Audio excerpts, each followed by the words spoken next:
नमिता और उसके mummy papa कचरा उठाने का काम करते हैं, जिस वजह से उनके घर में 2 वक्त के खाने के साथ लोगों की गालियाँ और ताने भी आते हैं। एक दिन नमिता कचरा उठा रही होती है कि तभी फोन में देखते हुए एक आंटी वहाँ नमिता से टकरा जाती है। छी छी, ए लड़की, तू देख कर नहीं चल सकती क्या? पर मैम साहब, मैं तो अपनी जगह पर ही हूँ, आप फोन में देखते हुए चल रही थी। अरे, एक कचरे वाली होकर मुझसे जुबान लड़ाती है। अब घर जाकर दोबारा नहाना पड़ेगा, पूरा गंदा कर दिया। कितनी बदबू आ रही है।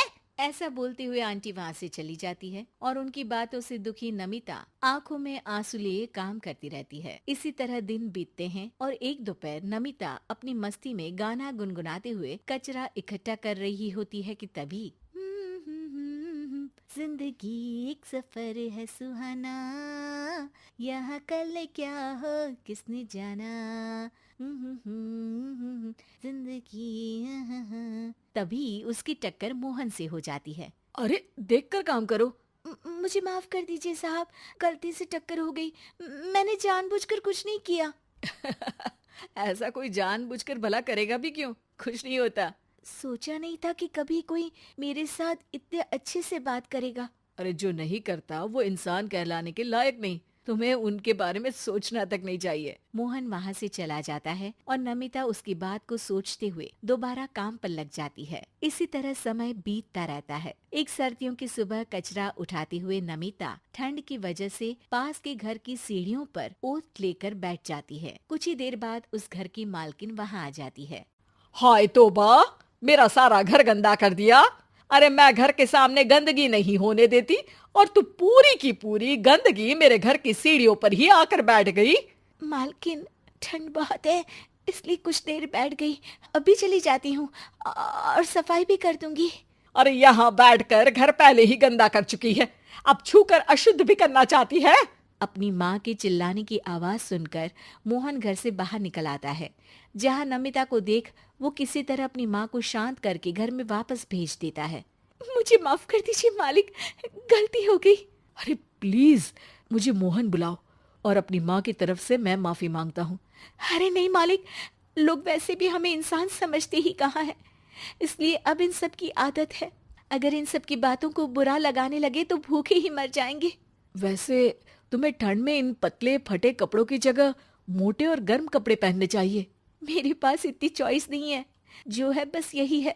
और जब घर में मम्मी पापा भूखे बैठे हो तो क्या सर्दी और क्या गर्मी। चलती हूँ साहब। नमिता तो वहाँ से चली जाती है, लेकिन अब मोहन उसके बारे में सोचना ही बंद नहीं कर पाता। कुछ दिनों बाद नमिता दोबारा कचरा उठाने मोहन के घर के पास आती है, जिसे देख वो एक नया गर्म सूट लेकर उसके पास आता है। ये तुम्हारे लिए है।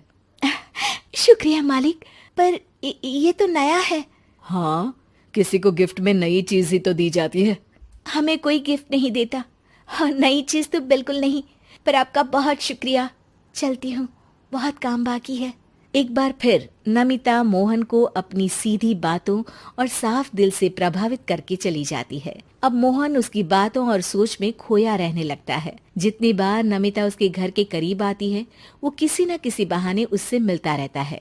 ये सिलसिला लंबा चलता है, जिसमें धीरे धीरे दोनों एक दूसरे से प्यार करने लगते हैं। नमिता, क्या तुम मुझसे शादी करोगी? मुझे नहीं लगता कि ये सही है। तुम्हारे घर वाले और समाज के लोग मुझे कभी नहीं अपनाएंगे। मेरी वजह से तुम क्यों अपना जीवन खराब करना चाहते हो? मेरा जीवन तुमसे शादी करने के बाद नहीं, बल्कि शादी नहीं करके खराब होगा।